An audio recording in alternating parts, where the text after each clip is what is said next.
Mateo chapter 15, verse 21 to 28. Ang salita ng Diyos, ASD, yung version na babasahin po natin. Masyadong matagal yung pagbabasa ko ng Bible reading, 25 minutes. Pero medyo daming mga wisdom galing kay Lord. Feeling ko i-clip ko yung iba dun. But anyways, basa po tayo. Tagalog naman. May title dito Ang pananampalataya ng babaeng hintil. Gentile woman.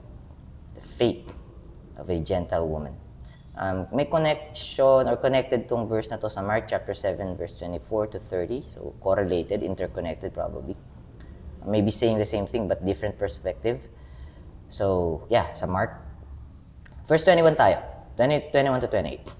Umalis si Jesus mula roon at pumunta sa mga lugar na malapit sa Tiro at Sidon, Tyre and Sidon.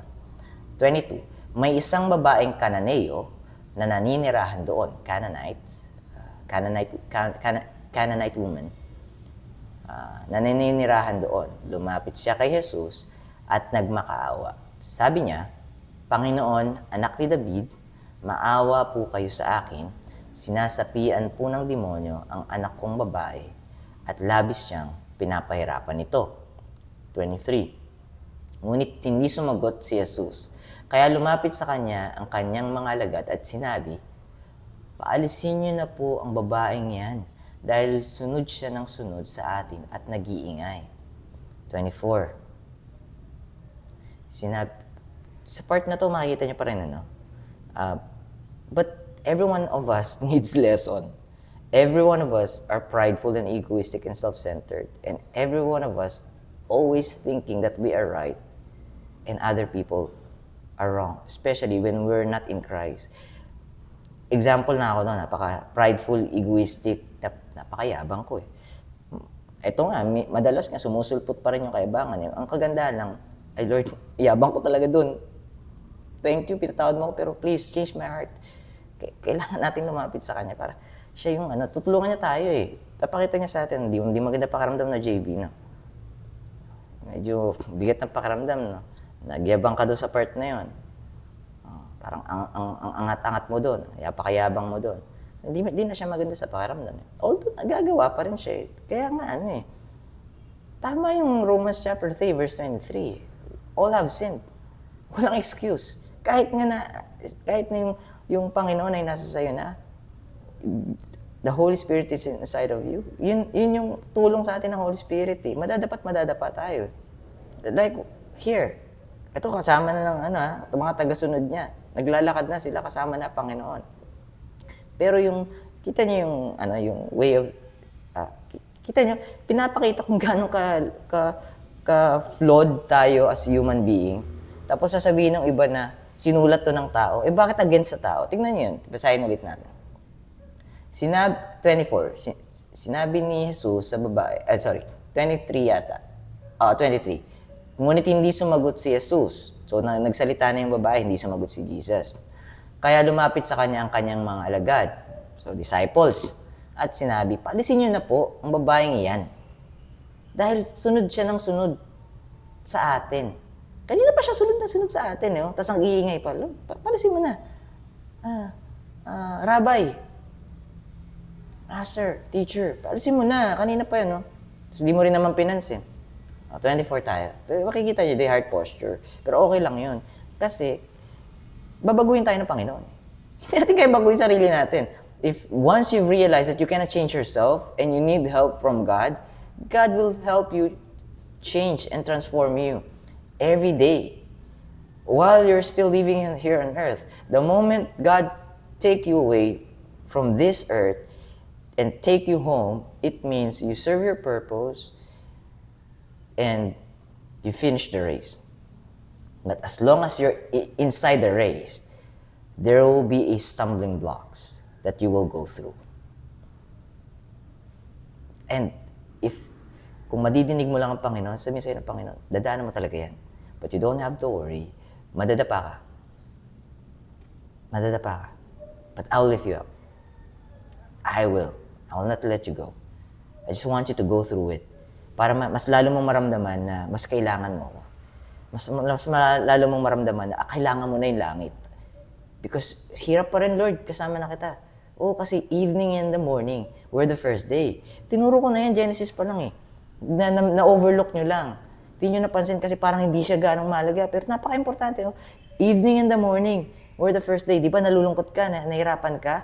Evening darkness before the light. The darkness will come first before the light. So you can appreciate the meaning of the light. We have to experience the darkness and to be inside of it so we can feel lost and we can feel empty so we can desire heaven and the light. That's the importance of darkness. The world, Satan will teach us, the world starts in the day. Once you woke up in the morning, your day starts. But it will always end up in the evening, meaning darkness. And I will consume you. Once your life exhausted, once the light of your candle fully diluted, not diluted, is fully gone. Now you're mine, Satan is telling you, without even telling you. He's just going to show you the world and the things that can offer, the things that the world could offer to you, so you can be distracted to that narrow path towards heaven. Now, let's read verse 24. Sinabi ni Jesus sa babae, sinugo ako para lang sa mga Israelita na parang mga tupang naliligaw, lost sheep. 25. Ngunit lumapit pa ang babae kay Jesus. Kita mo dun yung faith. May pinapakita doon si Lord. I'm trying to ignore you, but you're still coming towards me. And I just want to show my disciple that her faith is too strong. Anyways, let me just continue. Ngunit lumapit pa ang babae kay Jesus at lumuhod sa harap niya at sinabi, Panginoon, tulungan niyo po ako. The woman, the Gentile woman, the Canaanite woman, is actually on her rock bottom, fully surrendered. I cannot do it. I cannot cast that demon out of my daughter's body and life. There's nothing I could do. Please help me. That's the key word.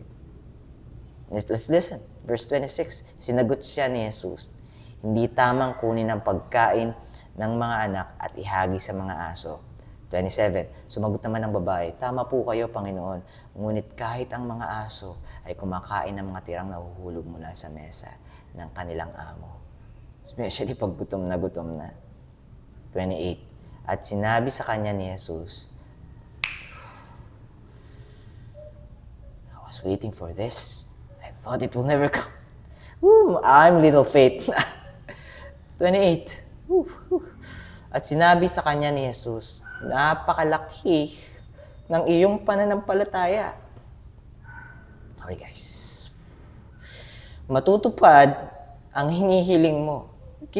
The disciples, have you seen it? Noong una, sabi ng disciples, paalisin nyo na siya.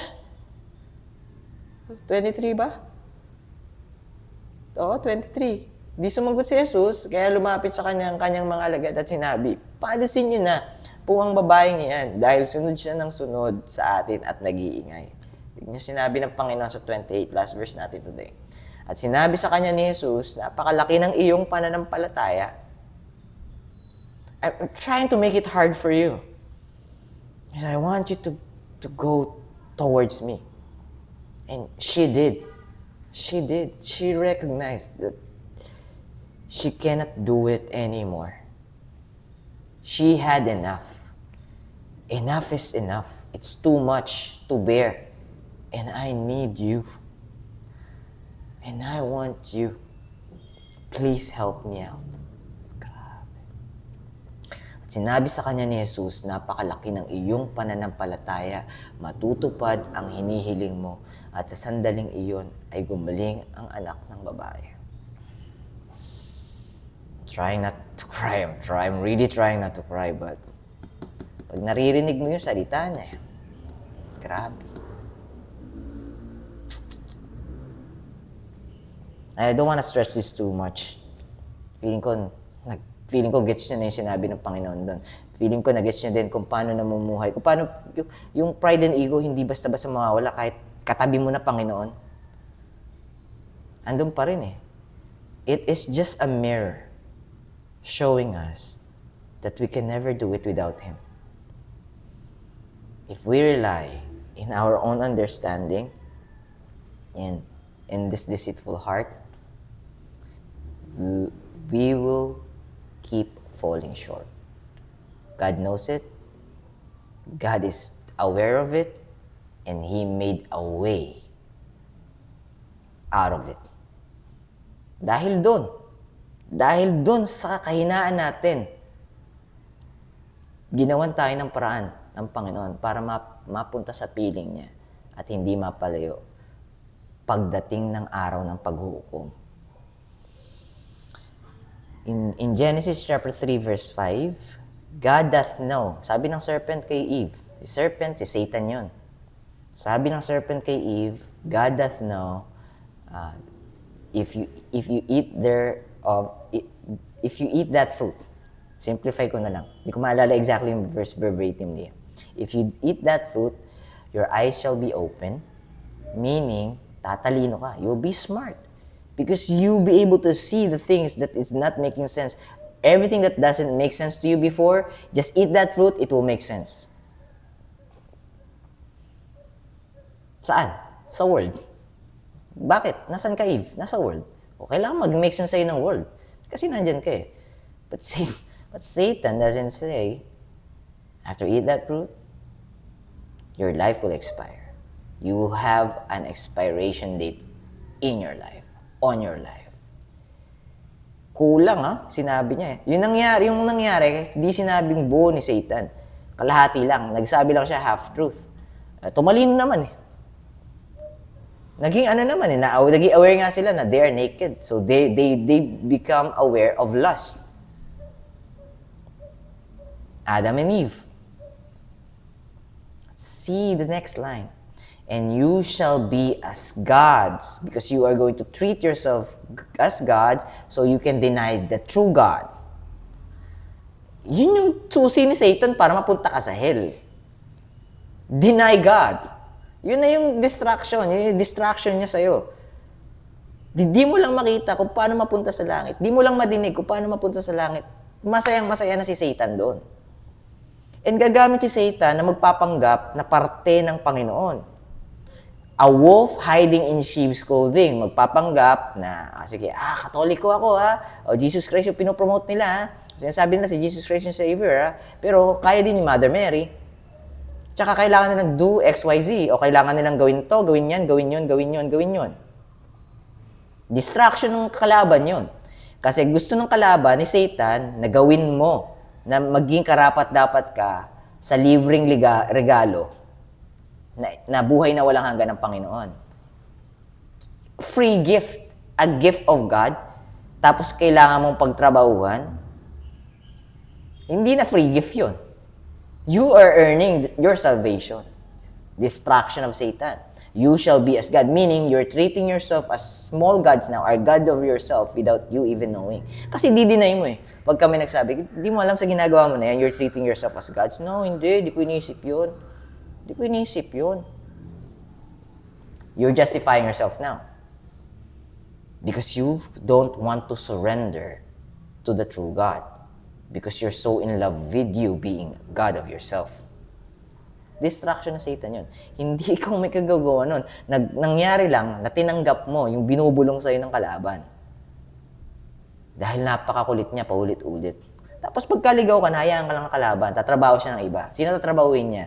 Yung nakakakilala at nakakadinig na sa Panginoon. Pero pagka nadinig mo na naman yung Panginoon, gumamit ang Panginoon ng tao para madinig mo yung mabuting balita niya na hindi mo kaya ligtas sarili mo, liligtas kita. Tapos tinanggap mo siya, tatrabahuin ka ni Satan. Babalik siya sa'yo. Hindi, dito to sinasabi noon. You will know what's good and right, knowing good and evil. Sabi ni Satan, sabi ng serpent kay Eve. Una, your eyes shall be open wide, magme-make sense na sa'yo lahat ng hindi nagme-make sense sa'yo before, at makikita mo na yung mga wala ka namang mali siya before. Magkakaroon ka na ng mali siya. Tapos magkakaroon ka ng pakiramdam ng selfish desires na. Matunog na sa'yo yun. Kumbaga, ramdam na ramdam mo na yung selfish desires. And then, you shall be as gods. Basahin niyo po, Genesis chapter 3 verse 5. Simulan niyo na sa 1. Kasi maraming temptation yun eh. Pero yung pinakamalupit na ginawa niya eh. Kinokontra niya yung Panginoon. Pero pinakamalupit na ginawa ni Satan, ibigay yung thinking kay Eve, natatalino ka kasing talino ng Diyos at magiging kang parang Diyos. Malalaman mo na ang tama sa mali. Ikaw na magde-decide para sa'yo. Hindi mo na kailangan ng Diyos. Kaya mo na mag-decide para sa'yo. Don't allow Satan win, guys. I know, mahirap tanggapin. Kasi ba't ganon? Hindi ako worthy, tapos babayaran ng Panginoon mo yung kasalanan ko. Hindi naman ako worthy. Hindi nagme-make sense. That's the meaning of grace. Hindi yun para sa worthy people. Para yun sa'yo. Ang problema, ang challenge, nabubulungan ka ng mga distractions ni Satan. Para hindi mo madinig or para hindi mo maunawaan. Kasi hindi magme-make sense. Alam mo kung bakit magme-make sense? Ang gusto ni Satan, worldly sense. Heavenly sense. Heavenly mindset yung binibigay sa atin ng Panginoon. Pine-prepare tayo ng Panginoon papunta sa kaharian. Sinasanay tayo ng Panginoon. Ito yung dadatnan nyo sa langit. Ganito yung thinking niyan. Na hindi nyo deserve, pero bibigay ko. Dito sa lupa, gusto ni Satan, maging deserving ka. Kaya nga mag-i-increase yung salary mo eh. Pagka pinagbutihan mo yung trabaho eh. But even though you have all the money in the world, there will be an empty space inside your heart that you can never understand why. In the beginning, God created the heaven and the earth was without form and void, and darkness was upon the face of the deep. Hindi niyo ba nakikita yung heart? Same doon sa form ng earth before. Earth, full of void and darkness. Empty space and darkness. Binabalot ng kadiliman. Have you felt that same exact thing inside your heart? That even though you're trying the best that you could, everything that you could, but there's still an empty space inside your heart, you are still not satisfied. And the next question is, why am I not satisfied? Meaning you are unable to understand. Why are you unsatisfied? You already have the job that you dreamed of. Now you're going to ask more. Maghahangad ka pa. Kasi hindi masasatisfy. Because the only way for your heart to be satisfied is the only way that earth has been filled with the light. And God said, let there be light. But let me just complete the verse of Genesis chapter 1 verse 2. And the earth was without form and void, and darkness was upon the face of the deep, and the Spirit of God, the Holy Spirit, the Spirit of God, moves upon the face of the water.